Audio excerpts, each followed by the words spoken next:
Semuanya siap putihkan Jakarta. Siap. Siap putihkan Jakarta. Siap. Jawab yang keras, siap putihkan Jakarta. Siap putihkan Jakarta. Siap hadir. Siap tegakkan keadilan. Siap lawan kezaliman. Allahu Akbar. Allahu Akbar. Allahu Akbar. Allahu Akbar. Allahu Akbar. Kalau boleh saya menghimbau kepada saudara saya, kepada saudara Muslim, dan kepada saudara saya warga negara Republik Indonesia, wabil khusus di Banten dan Indonesia, lebih baik tidak mengikuti satu kegiatan yang itu tidak jelas ada dilakukan oleh Rasulullah, oleh para imam mazhab, Imam Syafi'i, Imam Malik, Imam Hambali, termasuk oleh para ulama-ulama terdahulu, Syekh Nawawi, tidak ada dilakukan. Lebih baik kita, kalaupun kita memang mau ibadah, ada tempat yang lebih bagus dan tidak menimbulkan mudarat. Kalau untuk Allah dan kita mampu dan tidak menimbulkan mudarat kepada sekitar, kepada yang lain, lakukan. Tapi kalau itu tidak jelas untuk Allah, di situ ada muatan-muatan untuk menyakiti orang lain, memfitnah, menggibah, dan menimbulkan perpecahan umat, khususnya umat Islam yang tidak disukai Rasulullah, maka menurut saya itu jihadnya lebih baik jangan. Itu pun jihad. Jihad dia melakukan sesuatu, jihad dia tidak mengikuti anjuran siapapun demi tegaknya Allah, hukum Allah, demi tegaknya keadilan Allah, demi kemuliaan agama Islam, maka itu adalah jihad. Menolak sesuatu yang akan menimbulkan mudarat yang Allah benci, Rasul benci, maka itu adalah jihad. Apalagi itu dia tidak jadinya orang menjadi maslahat. Hari ini sengaja Bang Kumis mengundang salah satu tokoh ulama Banten. Beliau adalah pimpinan atau pengasuh Pondok Pesantren TKN Al Mubarak Cinangka, dan beliau ada di samping Bang Kumis. Dan mungkin sedikit Bang Kumis ulas, beliau memang seorang ulama dan beliau juga aktif dalam dunia dakwah di Banten, tapi juga beliau sering mengkritisi kebijakan pemerintah baik kabupaten, provinsi, bahkan sering tingkat nasional. Assalamualaikum Pak Kiai. Waalaikumsalam. Terima kasih atas kunjungannya di studio Bang Kumis berbagi. Sama-sama. Nah, sengaja Bang Kumis mengundang, mungkin Bang Kumis akan sedikit nanya nih soal bangsa ke depan, khususnya di akhir-akhir ini nampaknya beberapa persoalan dan beberapa aksi pun semakin marak. Nah, Assalamualaikum warahmatullahi wabarakatuh. Waalaikumsalam warahmatullahi wabarakatuh. Bismillahirrahmanirrahim. Aduh Bang Kumis, sebelumnya saya mau ucap terima kasih nih. Ya, terima kasih. Ini Bang Kumis ini menarik. Ini seorang pegiat media sosial dan aktif di kewartawanan yang sering meliput seluruh kegiatan baik di daerah maupun di tingkat nasional dan provinsi. Dan ini masyarakat merasa terbantu, teredukasi dari informasi. Semoga sukses Bang Kumis. Amin, amin, amin. Begini, kalau menurut saya bangsa ini udah besar. Ya, sepakat. Bahkan boleh dikatakan menuju kemajuan, era kemajuan. Yang perlu kita semua menjaganya. Agar kita membuktikan kepada dunia bahwa orang Indonesia itu orang yang mampu menjaga negaranya dengan penuh kecerdasan, tanggung jawab. Ya. Dan kita patut menjaga jangan sampai wibawa negara Indonesia ini dipandang menjadi rendah oleh bangsa lain. Apakah sudah aman? Kalau menurut standar aman menurut saya ini sudah aman. Tapi kalau memang untuk kesempurnaan aman dalam artian tidak ada demo apa, nah, mungkin masih 75% gitu ya. Tetapi aman dari sisi perang, aman dari sisi ekonomi, kelaparan apa, menurut saya ini sudah maksimal, sudah luar biasa, sudah terbaik Indonesia ini di sekitar jajaran dunia, gitu loh Bang Kumis. Nah, mungkin sedikit Bang Kumis akan mengulas pernyataan Pak Kiai tadi bahwa negara ini sudah aman, bebas dari. Tetapi menurut pandangan Pak Kiai dan warga pun bertanya-tanya, tapi kan masih ada kelompok-kelompok ya masa yang bahwa Indonesia ini ya tanda kutip selama kepemimpinan Presiden Joko Hmm. Widodo ini nampaknya masih mereka kurang puas, dan beberapa stigma yang dilontarkan, kritikan begitu tajamnya, bahkan sampai sempat turunkan Jokowi. Itu bagaimana Pak Kiai? Pak Komis, kalau standar kesejahteraan kita tidak bisa melihat dari satu dua orang miskin, tidak. Sebuah negara dikatakan negara miskin ketika sekitar 70% mereka untuk makan aja susah. Kebeli beras juga kagak. Tapi kalau di Indonesia, saya semenjak lahir sampai sekarang, udah ubanan, tidak pernah menemukan terdengar tiap hari atau setahun sekali ada yang tidak makan. Kalau tidak kebeli kapal, iya orang Indonesia. Buktinya mall masih penuh. Bertambah COVID sekalipun, kalau tidak dilarang oleh pemerintah, masih ke mall. Jadi standar kemiskinan untuk Indonesia tidak patut disandangkan sekarang. Ini sudah menuju kesejahteraan. Adapun, nah ini di dunia ini Bang Komis nggak ada yang sempurna, nggak ada. Dan tidak ada pemimpin yang disanjung sempurna dimanapun, baik di Indonesia maupun di luar negeri. Dari Indonesia, dari pemimpin yang pertama Soekarno sampai Soeharto, sampai Megawati, sampai Gus Dur sekalipun, Habibie, tidak ada presiden yang tidak didemo, yang tidak dihujat. Nggak ada yang di mata mereka semuanya dielulukan. Jangankan presiden, Bang Komis, Nabi Muhammad seorang nabi yang sangat luar biasa, hak dan benar, dan soleh yang karimah, tetap itu dimusuhi. Nah itu memang sunatullah, Bang Komis.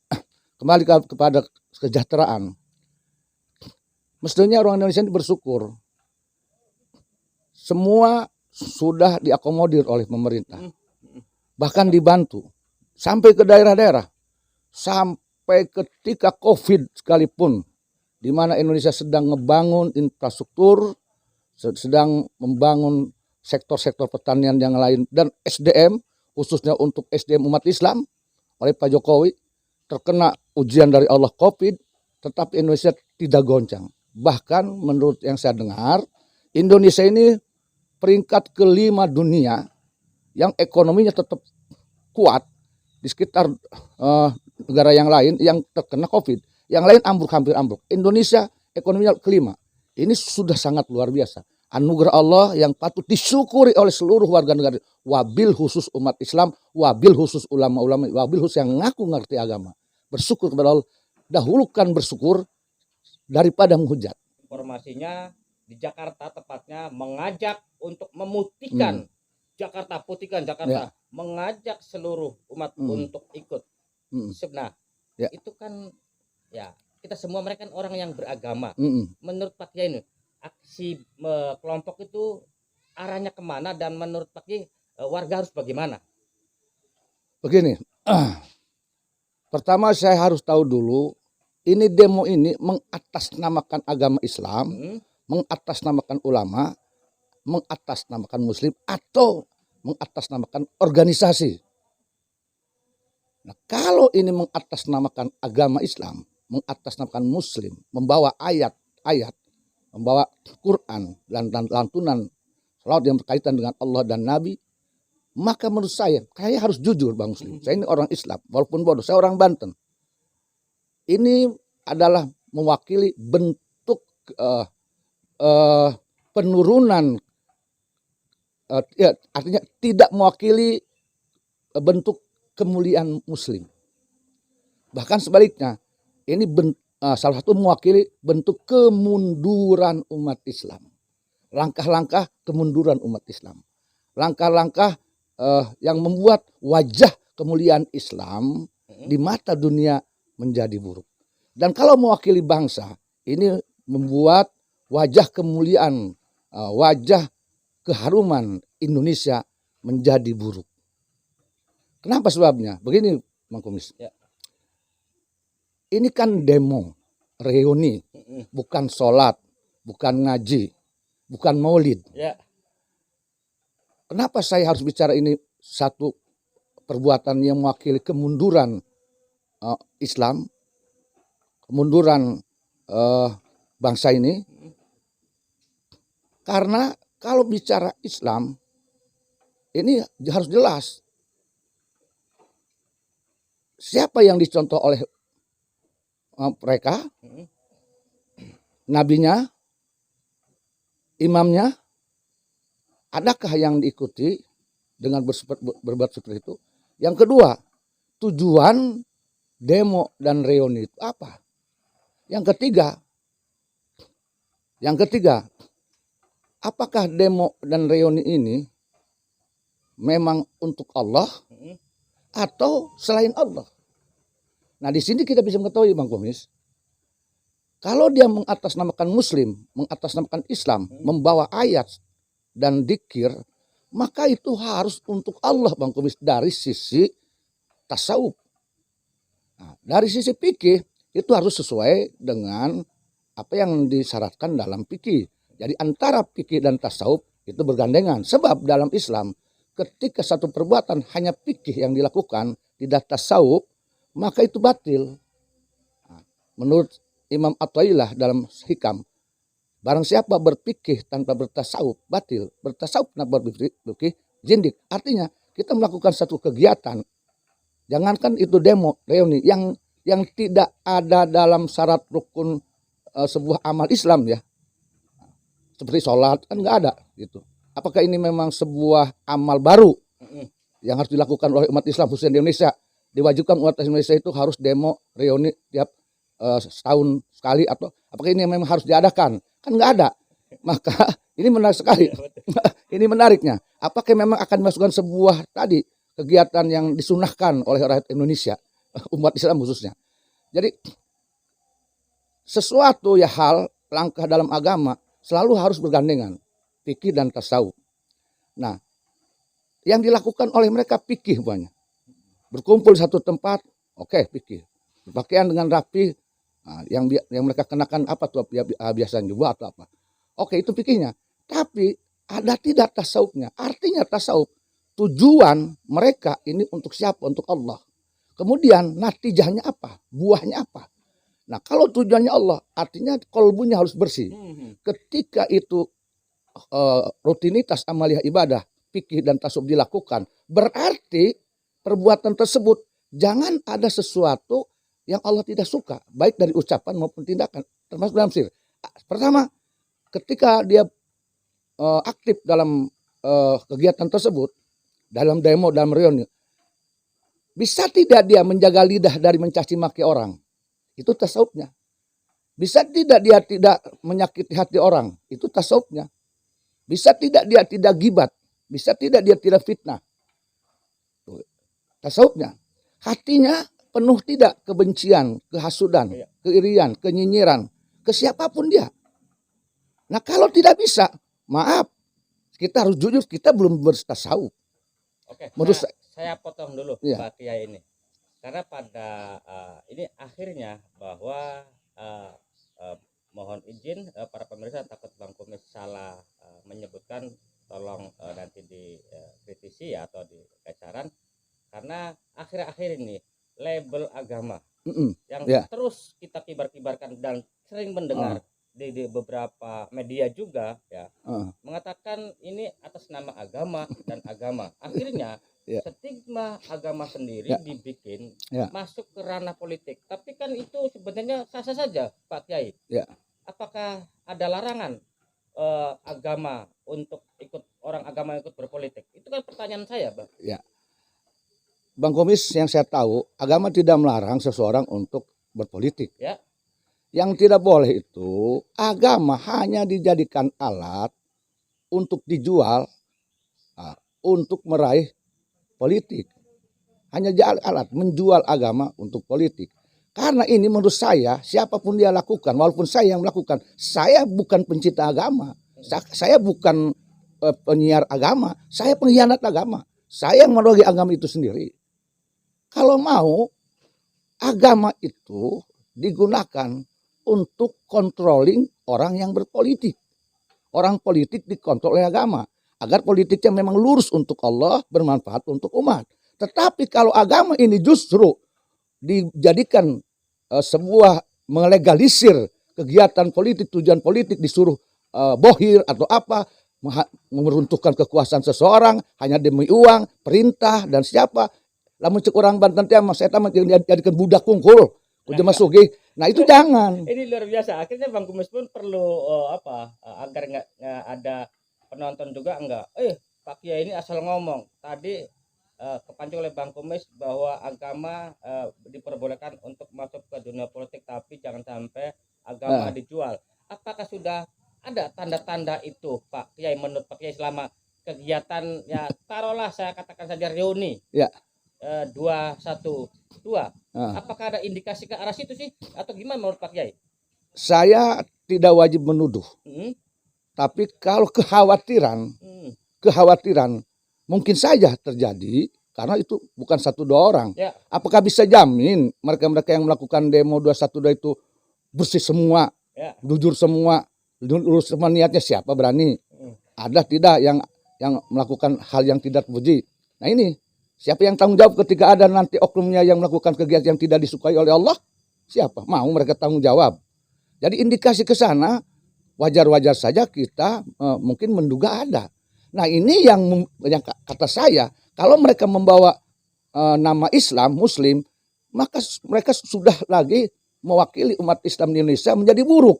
Kalau mereka membawa bangsa, sudah mewakili bangsa Indonesia di mata dunia menjadi bangsa yang buruk, yang mundur. Karena umat Islam di zaman sekarang mestinya dalam menyelesaikan sebuah persoalan itu sudah canggih, sudah cantik loh. Bukan lagi seperti zaman dulu kita. Sekarang ini ada musyawarah, ada diskusi, kemudian intelektualnya sudah maju, peradabannya sudah maju, apalagi seorang warga negara yang ngaku saya orang Indonesia itu terikat oleh adat ketimuran. Dalam menyelesaikan sebuah persoalan, tidak dengan otot, tidak dengan teriak, tidak dengan pelotot. Bukan itu orang Indonesia. Orang Indonesia itu santun, ramah tamah terhadap musuh sekalipun. Contoh, di Sunda ada Prabu Siliwangi. Prabu Siliwangi dalam menguasai satu daerah, tidak dengan perang, tapi dengan silih asah, silih asuh. Lebih dulu mereka. Kemudian dididik kita ini oleh Wali Songo. Bang Kumis harus tahu sejarah. Indonesia ini, orang Indonesia luar biasa hebat. Wajar kalaupun nanti mengalahkan dunia loh Bang Kumis. Kenapa sebabnya? Yang saya tahu, sebelum Indonesia jadi Indonesia Bang Kumis, ini kan terdiri dari pulau-pulau. Yang di pulau itu siapa? Itu adalah warga negara Indonesia yang terdiri dari kerajaan-kerajaan. Maka keluarga-keluarga kerajaan yang terdiri dari pulau-pulau di daerah-daerah itu, ya, belum jadi Indonesia. Kemudian masuklah Wali Songo, yang di sana banyak dzurriyyat Rasulullah Muhammad SAW dari keluarga kalangan Azmat Khan, ya. Nah, oleh Wali Songo, darah bangsawan ini, darah kerajaan, dididiknya, dipolesnya dengan ketasawufan, dengan akhlak, dengan fikih. Berarti Indonesia ini sebelum jadi Indonesia sudah ada 2 kekuatan yang luar biasa. Darah bangsawan, kerajaan, darah keulamaan. Nah, kemudian terbentuklah Indonesia. Maka Indonesia ini terdiri dari sebuah negara yang rakyatnya berdarah bangsawan, berdarah ulama. Itulah turunan Wali Songo dan turunan kerajaan-kerajaan yang dulu dia ahli waris kerajaan. Jadi Indonesia ini Bang Kumis, hati-hati, jangan macam-macam di Indonesia. Hati-hati karena darah orang Indonesia yang asli itu darah bangsawan kerajaan dan darah Wali Songo, Azmat dan sebagainya.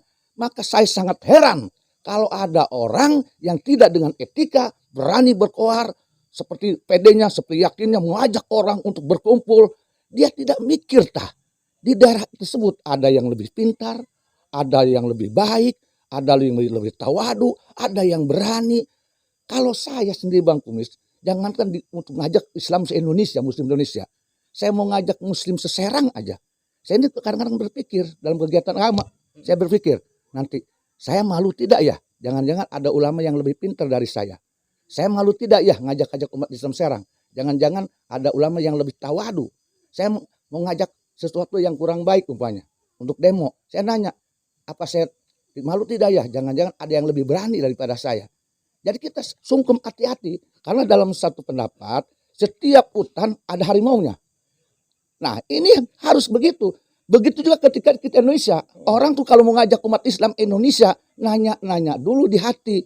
Di Banten ada siapa, di Pekalongan ada siapa, di Sumatera ada siapa. Mungkin ada ulama sepuh, yang lebih tawadu, yang lebih tinggi ilmunya, yang lebih beradab, yang lebih beretika. Yang kami ajak nih Muslim loh se-Indonesia. Muslim Indonesia bukan punya gue. Tidak ada dalam genggaman gue. Malu dong. Nah ini mestinya yang harus disadari oleh kita.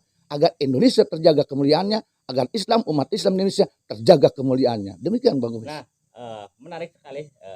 Mungkin Bang Mus akan terus menggali tentang Indonesia ke depan dengan adanya kelompok-kelompok yang anggap saja memang baru. Ya. Karena, nah menurut Pak Kiai ini, dengan hadirnya kelompok-kelompok yang berlabelkan A, B, C lah, Ya. bahkan sering bertentangan dengan pemerintah, Ya. khususnya Ya. mengkritisi pemerintah, ya nggak tahu salah dan benernya itu bukan Bang Kumis yang menit, tapi fakta di lapangan.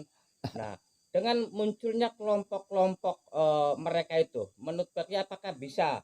Kan tujuannya mempersatukan Indonesia itu, Ya. mempersatukan Indonesia dalam rangka keislamannya. Ya. Nah, dengan hadirnya kelompok-kelompok itu, menurut Pak Kiai apakah sudah bisa mempersatukan umat sendiri khususnya di Indonesia? Secara jujur saya katakan tidak. Apa Pak Kiai? Apa yang dilakukan itu tidak bernatijah mempersatukan, bahkan sebaliknya. Bahkan sebaliknya. Kalau memang mempersatukan, itu tidak akan berkurang tiap tahun jumlahnya. Ini kan berkurang. Kalau memang mempersatukan, tidak akan banyak netizen, bahkan rakyat Indonesia yang saya pantau, yang monitor saya di media, itu menolak, anti mereka. Bahkan banyak yang akan turun kami lawan. Nah itu kan berarti gerakan yang dilakukan oleh yang saya bilang tadi oleh mereka, itu natijahnya kepada siapa? Kepada Allah. Segala sesuatu yang tidak akan dibawa kepada Allah Bang Komis, walaupun dia bicara ayat, bergema sekalipun takbir, kalau bukan untuk Allah, itu tidak akan pernah berhasil Bang Komis. Allah tidak akan ridho. Tidak akan pernah ridho. Gema takbirnya pun tidak akan ridho. Jadi kita ini jangan sampai kita ini jadi pembohong Allah, jadi pembohong diri sendiri, jadi pembohong rakyat Indonesia dan umat Islam. Ini harus kejujuran. Tidak mungkin sesuatu yang diridhoi oleh Allah Subhanahu wa taala menimbulkan kemudaratan, menimbulkan perpecahan. Ini yang saya tahu, dilihat dari netizen aja, ini sudah pecah-pecah loh. Ya, ini makanya ini berarti sesuatu yang menimbulkan mudorot. Jangan pura-pura tidak melihat. Mudorot ini nyata. Bagi orang yang berhati jernih, berpikir jernih, ini akan menilai ini sudah mudorot. Karena banyak rakyat yang tidak suka. Kenapa? Mereka berhak untuk menolak itu demo. Karena negara ini bukan punya mereka juga. Mereka juga merasa terganggu. Maka timbullah sebuah mudorot. Mudorot mana? Walaupun tidak perperangan fisik. Ada kemudorotan secara psikologi. Kemudorotan secara silaturahmi antar rakyat Indonesia, antar umat Islam. Minimal hati mereka tidak suka. Mudorot. Timbul ketidaksukaan dengan sesama muslim. Ini sudah retak. Sedangkan Rasulullah Muhammad SAW paling tidak suka umat ini bercerai-berai. Bercerai-berai baik dohir maupun batin. Ini Indonesia ini, kita ini harus diakui sudah darurat bercerai-berai secara batin. Menakutkan kalau bahaya ini itu benar-benar terjadi, tapi ini kan hanya sebuah pendapat dan ya, analisa ya. Betul, analisa. Benar dan salahnya Allah alam. Ya. Namanya juga pendapat Pak Kiai. Betul. Nah, terus gini Pak Kiai, ini kadang-kadang dimanfaatkan oleh orang-orang yang tidak suka terhadap Islam. Nah, beberapa itu. Netizen pun mengatakan bahwa di sebelah kanan bicara Islam Allahu Akbar takbir, yang dilawan Allahu Akbar takbir lagi. Takbir sama takbir itu hanya merebutkan sebuah pembenaran. Ini benar, ini benar. Menurut Pak Kiai itu bagaimana? Saya pernah bilang, kalau memang kita ini muslim, jagalah kemusliman kita. Kalau memang kita ini Islam, jagalah kemuliaan Islam. Artinya apa yang kita lakukan dimanapun, di luar negeri, di dalam negeri, itu orang non-muslim akan melihat kita dari sisi Islam dan muslimnya. Ketika kita melakukan sebuah kesalahan, yang terkena bukan hanya kita, kepada agamanya, kepada muslimnya. Nah, apa yang dilakukan mereka ini, silakan cek bagaimana penilaian masyarakat dunia. Ini semua kegiatan mereka yang demo nanti, yang sudah, ini kan dipantau oleh dunia. Apa yang mereka lihat nanti? Oh, beginikah cara umat Islam Indonesia dalam menyelesaikan masalahnya? Tiap tahun ada terus. Kemudian, oh berarti sampai sekarang orang Indonesia, orang Islam Indonesia belum bisa memecahkan masalahnya.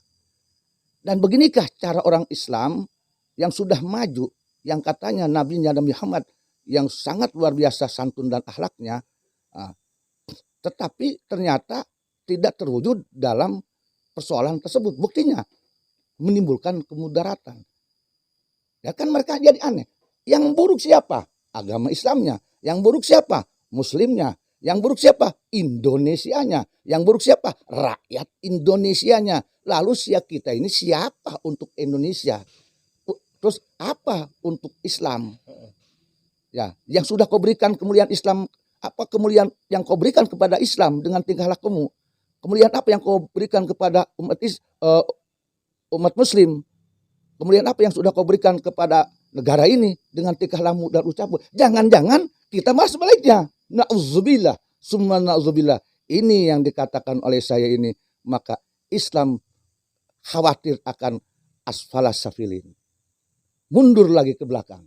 Jangan sampai kita kembali lagi ke zaman jahiliyah. Ini sudah milenial. Sudah tidak pantas lagi kita mencek orang bantu udah budak politik lah gitu lah. Gus kudu dewasa, gus ieu putih, ieu kudu putih, ieu putih. Kalau ininya putih, hatinya putih. Jubahnya putih, lidahnya putih, matanya putih, pendengarnya putih, tujuannya pun putih. Bukan tujuan untuk memutihkan Jakarta. Bukan. Ya kan, putihkan hati kita, putihkan lidah kita, putihkan mata pendengaran kita, agar semuanya menjadi putih yang disukai oleh Allah Subhanahu wa taala. Ya gitu. Awas nih, Mas Bro. Jangan ditambah nih tadi kata-kata dari Pak Kiai sangat menarik karena bicara putih, nanti ujung-ujungnya untuk memutihkan Jakarta seperti yang diserukan oleh salah satu penceramah di Jakarta, saya nggak perlu menyebutkan, bahwa tidak lama lagi beliau mengajak umatnya atau jamaahnya atau warganya untuk memutihkan Jakarta. Entah agenda apa yang jelas, kita lihat saja nanti apa yang terjadi. Tapi tadi Pak Kiai juga sudah secara panjang lebar menjelaskannya. Nah, mungkin satu pesan untuk netizen Bang Kumis nih, dalam rangka kan kadang-kadang kita mendapatkan informasi apalagi dari suatu informasi yang nggak jelas, penjelasannya ujuk-ujuk dipotong kalimatnya, akhirnya netizen salah mengartikan. Betul. Bang Kumis juga tidak mengatakan bahwa aksi 212 atau reuni 212 itu jelek. Karena Bang Kumis bukan haknya untuk menghakimi sebuah peristiwa. Bang Kumis seorang jurnalis hanya menampilkan, memberitakan apa yang Bang Kumis lihat dan apa yang Bang Kumis dengar.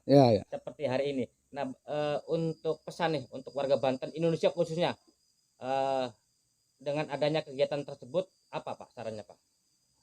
Bismillahirrahmanirrahim. Kalau boleh saya menghimbau kepada saudara saya, kepada saudara Muslim, dan kepada saudara saya warga negara Republik Indonesia, wabil khusus di Banten dan Indonesia, lebih baik tidak mengikuti satu kegiatan yang itu tidak jelas ada dilakukan oleh Rasulullah, oleh para imam mazhab, Imam Syafi'i, Imam Malik, Imam Hambali, termasuk oleh para ulama-ulama terdahulu, Syekh Nawawi, tidak ada dilakukan. Lebih baik kita, kalaupun kita memang mau ibadah, ada tempat yang lebih bagus dan tidak menimbulkan mudarat. Jadi mari kita jaga bersama-sama Indonesia ini, kita jaga marwah agama Islam, kita jaga marwah umat Islam Indonesia oleh pribadi kita, kepribadian kita. Dan jangan terburu-buru kita menilai sesuatu, wah ini karena banyak, ini, wah ini karena ini. Nanti menilai sesuatu tidak cukup dari dohir, menilai sesuatu tidak cukup dari banyak dan tidaknya, tetapi dari ada dan tidaknya itu untuk Allah. Kalau untuk Allah dan kita mampu dan kita menimbulkan mudarat kepada sekitar, kepada yang lain, lakukan. Tapi kalau itu tidak jelas untuk Allah, di situ ada muatan-muatan untuk menyakiti orang lain, memfitnah, menggibat, dan menimbulkan perpecahan umat, khususnya umat Islam yang tidak disukai Rasulullah, maka menurut saya itu jihadnya lebih baik jangan. Lebih itu pun jihad. Jihad dia melakukan sesuatu, jihad dia tidak mengikuti anjuran siapapun demi tegaknya Allah, hukum Allah, demi tegaknya keadilan Allah, demi kemuliaan agama Islam, maka itu adalah jihad.